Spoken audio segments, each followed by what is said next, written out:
crack it. Assalamualaikum warahmatullahi wabarakatuh. Perkenalkan, kami mahasiswa Universitas Negeri Makassar, Fakultas Teknik, Program Studi Pendidikan Teknik Informatika dan Komputer, ingin mempresentasikan hasil kerja kelompok kami. Pada kesempatan kali ini, kami akan membawakan materi dari salah satu mata kuliah, yaitu Psikologi Pendidikan. Nah, judul dari materi kami yaitu Perkembangan Remaja.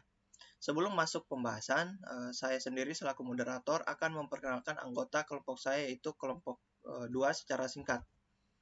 Nah, di kelompok kami ini terdapat 3 anggota. Yang pertama ada Nur Wahyu Aftaning Tias dengan NIM 20020950002.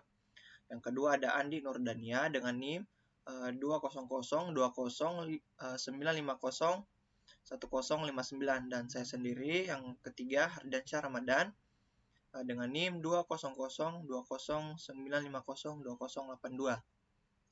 Nah, di materi kali ini terdapat 6 pokok pembahasan. Yang pertama itu perkembangan remaja secara umum, kemudian ada perkembangan fisik, yang ketiga perkembangan kognitif, kemudian perkembangan emosi remaja, yang kelima perkembangan moral, dan yang terakhir perkembangan sosial. Nah, perkembangan remaja secara umum. Remaja adalah waktu manusia di mana masih umur belasan tahun.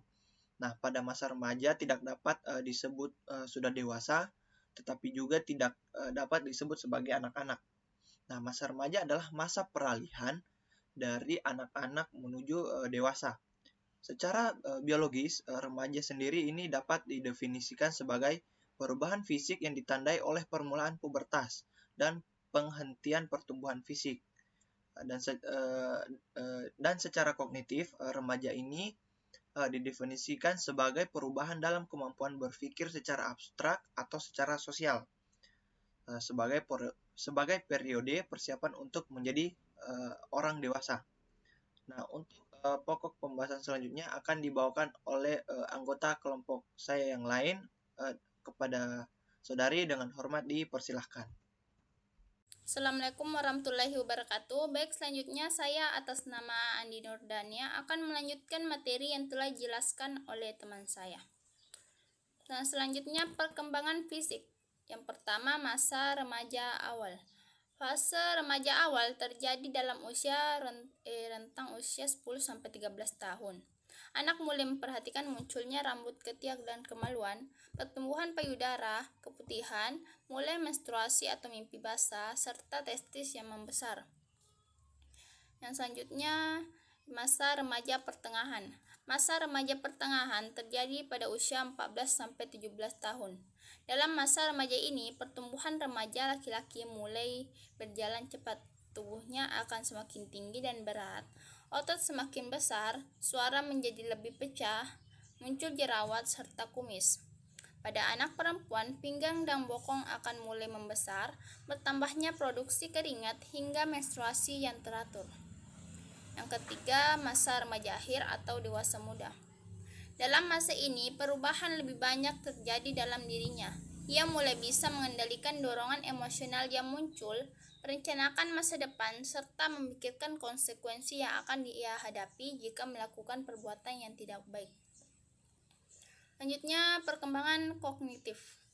Perkembangan kognitif itu sendiri merupakan perubahan kemampuan mental seperti belajar, memori, menalar, berpikir, dan bahasa.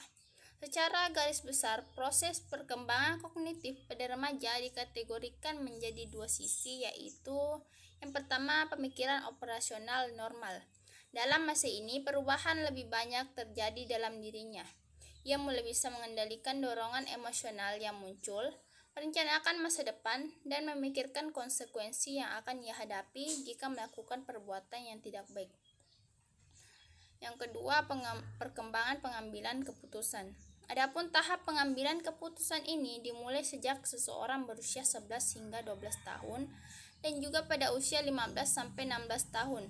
Adapun pengambilan keputusan yang dilakukan oleh seorang remaja yang lebih tua biasanya seringkali jauh lebih sempurna jika dibandingkan dengan remaja yang masih labil.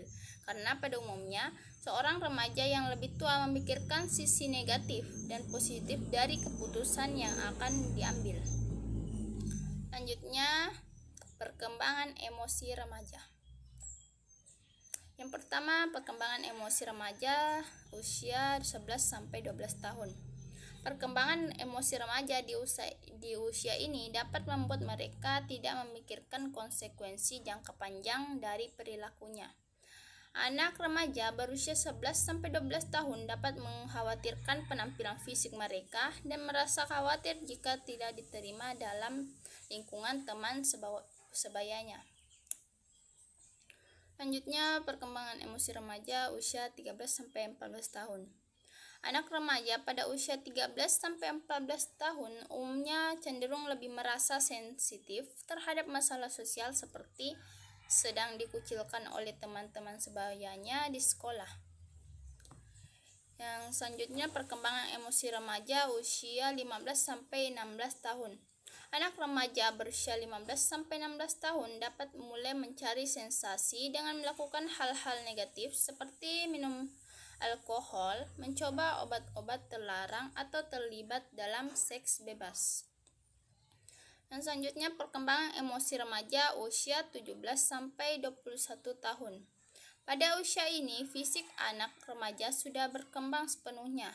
Mereka juga dianggap sudah bisa mengontrol diri agar tidak melakukan hal-hal yang berisiko. Prioritas anak remaja di usia ini biasanya tertuju pada masa depan. Baik, itu tadi presentasi dari saya. Selanjutnya akan dilanjutkan oleh teman saya. Bismillahirrahmanirrahim. Assalamualaikum warahmatullahi wabarakatuh. Terima kasih kepada moderator atas kesempatan yang telah diberikan kepada saya. Saya Nur Wahyu Aftaning Tias akan melanjutkan materi yang telah dijabarkan oleh teman-teman saya, yaitu perkembangan moral. Terdapat 3 tahapan perkembangan moral, yaitu tingkat prakonvensional, tingkat konvensional, dan tingkat pasca konvensional. Yang pertama, tingkat prakonvensional. Perkembangan moral masih ditafsirkan oleh seseorang berdasarkan akibat fisik yang akan diterimanya. Seseorang yang berada dalam tingkat prakonvensional menilai moralitas dari tindakannya yang mendapatkan konsekuensi secara langsung, baik itu hukuman maupun reward. 2. Tingkat konvensional. Aturan-aturan moral dipatuhi atas dasar memenuhi harapan keluarga maupun masyarakat. Seseorang yang berada di tahap ini menilai moralitas dari suatu tindakan dengan membandingkannya dengan pandangan dan harapan orang lain. Yang ketiga, tingkat pasca konvensional. Moralitas menjadi pendirian pribadi. Baik dan buruk sudah dipertimbangkan secara personal, sehingga tidak terlalu pusing oleh komentar negatif masyarakat. Terakhir, perkembangan sosial. Perkembangan sosial pada masa puber dapat dilihat dari 2 ciri khas, yaitu mulai terbentuknya kelompok teman sebaya, baik dengan jenis kelamin yang sama atau dengan jenis kelamin yang berbeda, dan mulai memisahkan diri dari orang tua. Pertama, kelompok teman sebaya. Percepatan perkembangan pada masa sumber berhubungan dengan pemasakan seksual yang akhirnya mengakibatkan suatu perubahan dalam perkembangan sosial. Sebelum memasuki masa remaja, biasanya anak sudah mampu menjalin hubungan yang erat dengan teman sebaya. Yang kedua, melepas diri dari orang tua. Dalam masa remaja awal ini, keinginan untuk melepaskan diri dari orang tua dengan maksud untuk menemukan dirinya sendiri.